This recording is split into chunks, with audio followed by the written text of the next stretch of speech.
Nama aku Vitalia Rizkyani, aku mahasiswa Universitas Sriwijaya jurusan Administrasi Publik. Di keadaan kita yang lagi nggak baik-baik aja ini, aku mau ngingetin sama teman-teman yang lagi nonton buat jaga kesehatan, jaga kebersihan, dan tetap di rumah aja. Karena kalau kita di rumah aja, kita bisa ngebantu mutusin rantai persebaran COVID-19. Dan aku mau ngucapin terima kasih sama tenaga medis yang udah berjuang di garda terdepan, of course. Dan stay safe everyone. Langsung aja ke topik pembahasan kita, wisata pertanian hebat untuk masyarakat sehat.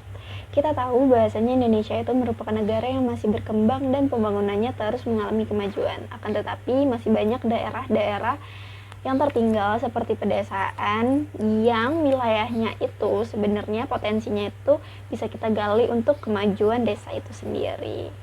Dan aku udah buat beberapa konsep program pembangunan apa aja yang bisa diterapin di desa tersebut untuk membantu perekonomian desa. Yang pertama yaitu program pertanian ramah lingkungan. Nah, program ini dibuat agar para petani itu enggak lagi menggunakan pola pertanian bahan kimia, karena apabila pertanian itu terus menggunakan bahan-bahan kimia akan berdampak buruk pada lingkungan dan lahan apabila digunakan pada jangka waktu yang lama.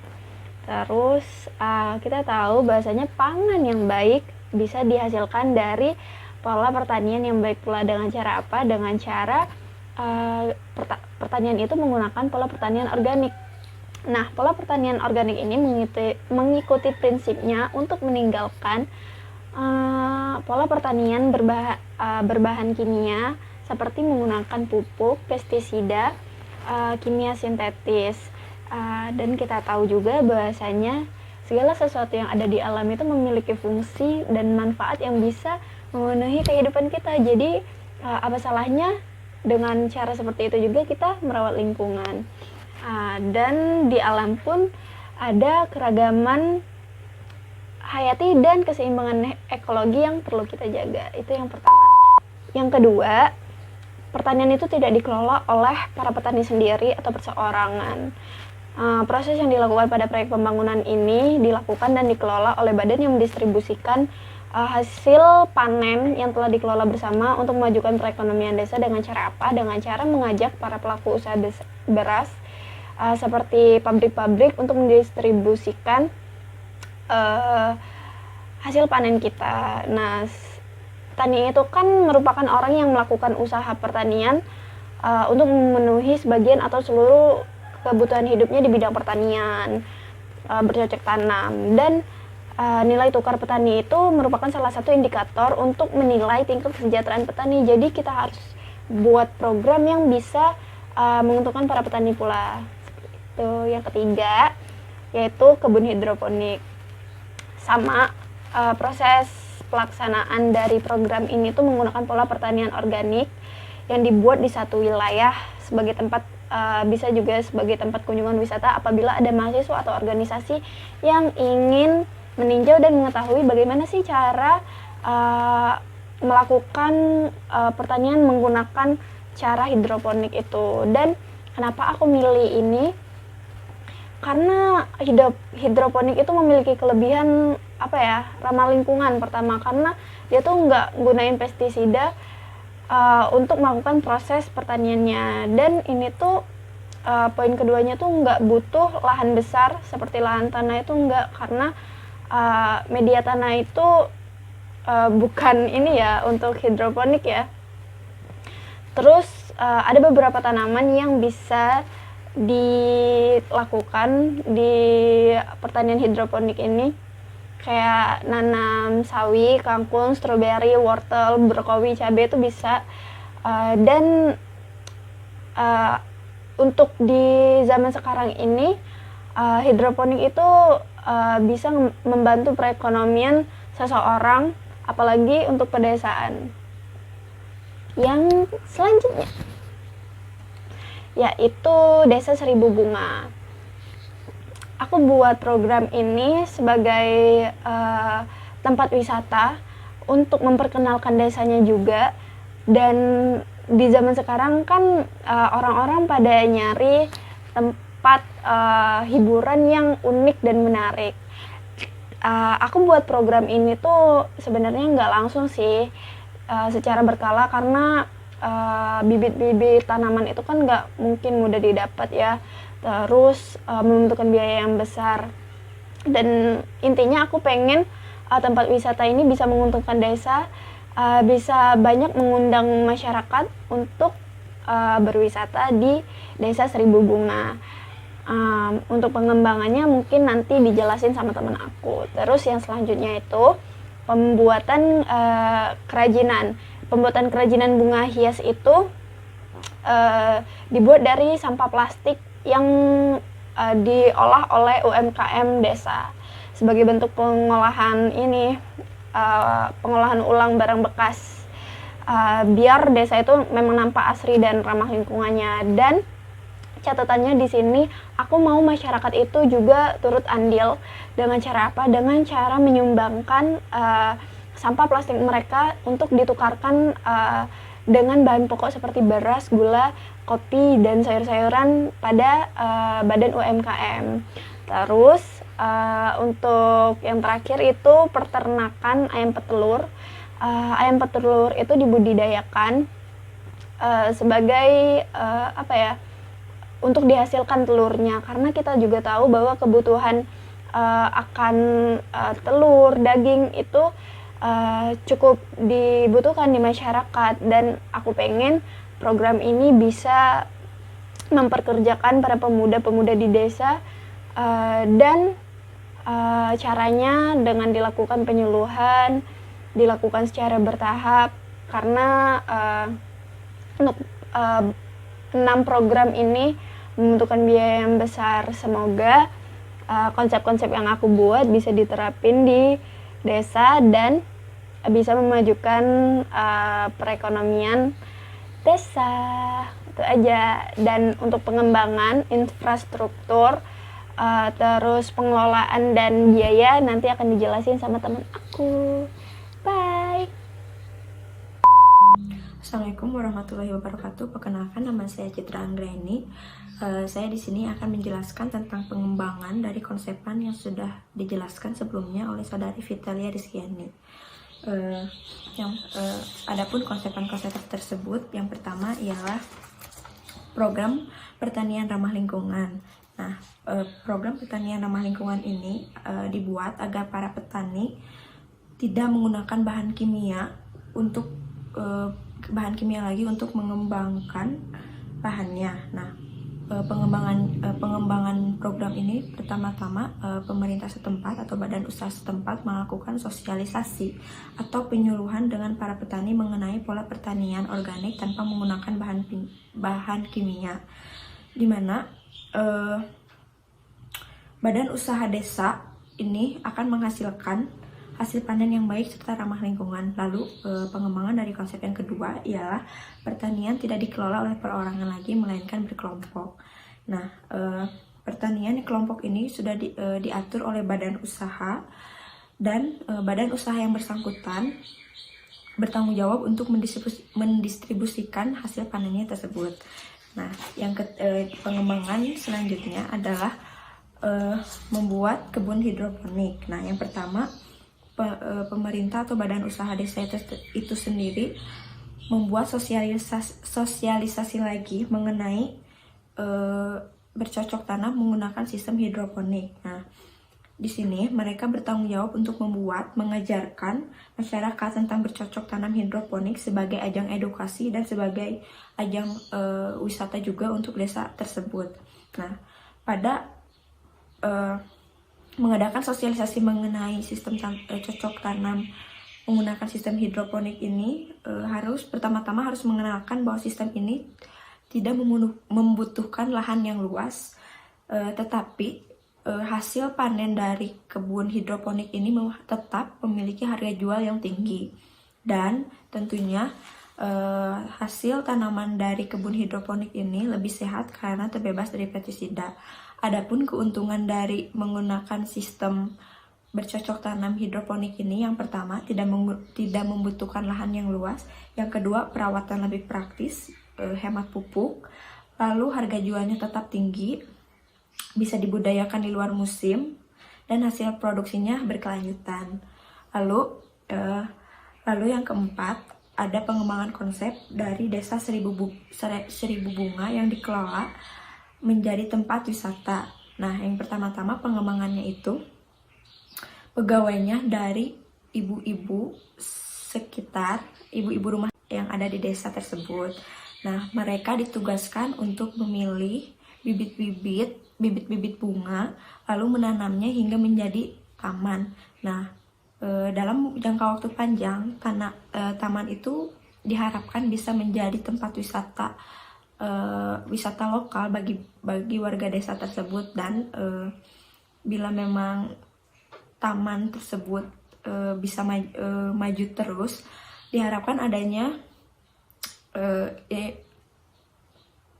publikasi dari media sosial platform Instagram dan mengenalkannya melalui platform Instagram tanpa harus adanya mulut ke mulut, tetapi masyarakat luar bisa melihat dari hasil foto-foto yang ada di platform Instagram yang telah diatur oleh badan usaha atau yang telah diupload oleh badan usaha, yang menarik citra, yang menarik masyarakat sekitar untuk datang ke tempat tersebut. Nah, lalu konsepan yang selanjutnya ada pembuatan kerajinan bunga hias dari bahan-bahan plastik. Nah, tujuannya ini adalah untuk mendaur ulang semua bahan plastik yang tidak bisa digunakan lagi, istilahnya untuk mendaur ulang agar lingkungan sekitar menjadi ramah lingkungan. Nah, pengembangannya itu dengan cara meminta masyarakat sekitar untuk mengumpulkan plastik-plastik bekas seperti botol aqua, bekas bungkus kopi atau yang lainnya, dan bungkus-bungkus plastik yang tidak terpakai itu ditukarkan kepada badan usaha desa, lalu mereka menukarkannya dengan sembako seperti beras, gula, dan tepung terigu. Lalu ibu-ibu yang bekerja di UKM desa juga bekerja untuk mengumpulkan hasilnya dan dijual serta didistribusikan oleh badan usaha desa yang ada. Dan selanjutnya ada konsep pembuatan irigasi. Nah, pada prinsipnya cara kerja sistem irigasi terdiri dari 4 tahap. Yang pertama itu adalah diverting atau mengambil air, yang kedua conveying, air disalurkan dari sumber, yang ketiga ada distributing dan regulating. Nah, fungsi dari pembuatan irigasi ini ialah untuk mengairi sawah-sawah masyarakat dan peternakan masyarakat sekitar agar tidak perlu menunggu musim hujan yang akan datang. Nah, dalam pembangunan irigasi tersebut, pemerintah atau badan usaha setempat bertanggung jawab dalam pembangunannya dan mengajak masyarakat sekitar untuk bekerja dalam pembangunan irigasi tersebut, karena di mana ini bermanfaat untuk masyarakat kecil. Mungkin itu saja. Sekian dan terima kasih. Teman-teman, saya Muhammad Lutfi Ransyah dengan NIM 07011717229194, kelas D, Bukit Palembang, dengan mata kuliah kewirausahaan. Nah, baik, di sini saya akan membahas tentang infrastruktur penunjang untuk desa ya. Yang pertama adalah ada 7 poin. Poin pertama adalah pertanian ramah lingkungan. Nah, pertanian ramah lingkungan ini, maka kami sebagai pejabat pemerintah akan menyiapkan 2 pertanian yang ramah lingkungan. Yang pertama adalah kebun hidroponik. Di mana kebun hidroponik ini kami sebagai pejabat pemerintah akan menyiapkan barang-barang dan alat-alat yang digunakan untuk menanam tanaman hidroponik, dan serta kami akan melakukan pembinaan pada para warga bagaimana cara menanam hidroponik yang baik dan benar. Yang kedua, pertanian pola organik. Nah, pertanian pola organik ini dimaksudkan adalah pertanian yang bebas dari bahan-bahan zat kimia dan sintesis lainnya. Maka dari itu kami akan menyiapkan lahan lingkungan yang bebas dari bahan-bahan terkontaminasi bahan-bahan dari zat sintesis tersebut. Nah, jadi kami juga akan menyiapkan bagaimana caranya untuk menanam dan bertani secara pola organik, dan kami juga akan membina warga-warga tersebut. Dan poin kedua, pertanian tidak dikelola oleh perseorangan. Yang dimaksud dengan di sini adalah pertanian akan dikelola oleh BUMDes, di mana BUMDes adalah badan usaha milik desa yang dikepalai oleh Kades, dan Kades tersebut akan memilih bagian-bagian jajaran dari badan usaha milik desa tersebut. Badan usaha milik desa tersebut akan mengelola hasil pertanian dan mengumpulkan hasil-hasil pertanian serta menyiapkan bahan, alat, serta sarana dan prasarana untuk pertanian. Dan juga BUMDes akan melakukan kerjasama antara pengepul-pengepul besar lainnya untuk memajukan pertanian dari desa. Nah, poin ketiga, kebun hidroponik dan pertanian pola organik dijadikan tempat wisata. Yang maksud di sini adalah jadi kebun hidroponik dan pertanian pola organik ini akan kami siapkan spot-spot fotogenik untuk menarik wisatawan dari luar. Nah, yang poin keempat adalah peternakan ayam petelur. Nah, di sini peternakan ayam petelur akan kami siapkan bahan-bahan dan alat-alat untuk membuat kandang ataupun bisa juga disebut dengan rumah untuk ayam petelur yang jauh dari keramaian warga agar ayam-ayam tersebut tidak stres dan bisa sehat. Nah, dan juga kami akan membina warga untuk membuat supaya kandang ataupun rumah ayam petelur itu higienis dan sehat, supaya ayam-ayam tersebut tidak gampang terkena penyakit. Nah, dan poin kelima adalah desa seribu bunga. Yang dimaksudkan desa seribu bunga ini adalah kami sebagai pejabat pemerintah akan menyiapkan bibit aneka ragaman bunga supaya desa dapat lebih menarik lagi kelihatannya. Yang poin keenam adalah membuat kerajinan bunga rias dari barang bekas. Nah, yang dimaksud di sini adalah jadi kami akan membuat kerajinan bunga rias dari bahan-bahan bekas, di mana di sini kami akan menyiapkan barang-barang serta alat-alat yang digunakan untuk membuat bunga rias tersebut. Yang ketujuh adalah irigasi pertanian. Nah, jadi untuk irigasi pertanian ini, maka kami sebagai pemerintah akan menyiapkan lahan layak guna untuk irigasi pertanian tersebut, di mana para warga akan kami bina dan kami latih supaya membuat irigasi yang baik dan benar, serta pentingnya irigasi itu bagi pertanian. Baik, sekian dari pemaparan saya. Terima kasih. Assalamualaikum warahmatullahi wabarakatuh. Baik, saya Rido Bagus Pratama akan membahas mengenai sektor pertanian. Jadi jika sektor ini dikelola baik oleh pemerintah, maka akan berdampak bagi pertumbuhan ekonomi Indonesia. Nah, saya dan teman-teman mendapatkan tugas untuk membuat suatu proyek pembangunan di suatu wilayah, dan kami diibaratkan sebagai suatu jajaran pemerintah di sana. Nah, kami telah mendapatkan ide bagaimana mengelola pembangunan yang baik di suatu wilayah ini, yaitu wisata pertanian ramah dan hebat untuk masyarakat sehat. Dan kami juga telah menemukan lokasi yang tepat bagi proyek kami ini, yaitu di wilayah Blitang. Blitang merupakan suatu kecamatan yang berada di Kabupaten Oku Timur, Provinsi Sumatera Selatan. Nah, Blitang ini merupakan wilayah sektor pertanian yang memiliki lahan dan juga persawahan yang sangat luas dan juga subur. Mereka dialiri oleh irigasi yang mengairi wilayah di Blitang, yang menyebabkan tanah-tanah di sana menjadi subur. Mereka tidak harus menunggu musim hujan untuk bercocok tanam, namun setiap saat mereka bisa melakukan karena mereka tidak kekurangan air dari aliran irigasi ini. Nah, irigasi ini merupakan hasil dari bendungan Perjaya, yaitu hasil dari Sungai Komering. Nah, kami telah mendapatkan ide beberapa konsepan dari wisata pertanian ramah dan hebat untuk masyarakat sehat ini. Nah, yang pertama yaitu program pertanian ramah lingkungan. Jadi ini dibuat agar para petani tidak lagi menggunakan bahan kimia namun dengan menggunakan bahan-bahan organik. Nah, ini untuk keberlangsungan lahan supaya lahan di situ sehat dan juga lingkungan tidak akan berdampak buruk lagi. Jadi kami sebagai pihak pemerintahan ingin memberikan penyuluhan pola pertanian organik yang tepat bagi para petani di sana.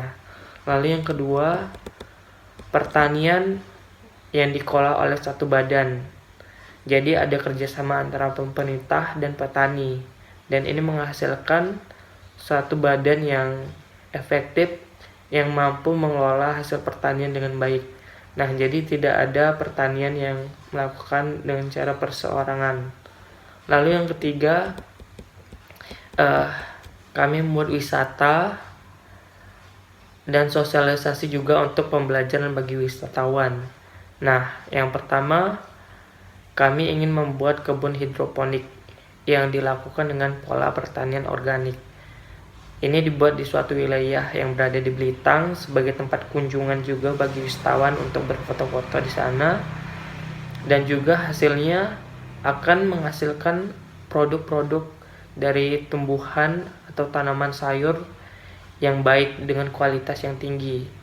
Lalu kami ingin membuat peternakan ayam petelur. Nah, di sini kotoran dari ayam tersebut bisa dimanfaatkan menjadi pupuk organik. Lalu untuk konsumsi ayamnya sendiri, ayam bisa mengkonsumsi dari hasil pertanian padi dari petani sekitar. Lalu kami ingin membuat desa 1000 bunga. Nah, desa 1000 bunga ini dikelola oleh para ibu-ibu di masyarakat Belitung sehingga mereka lebih produktif, tidak hanya di rumah.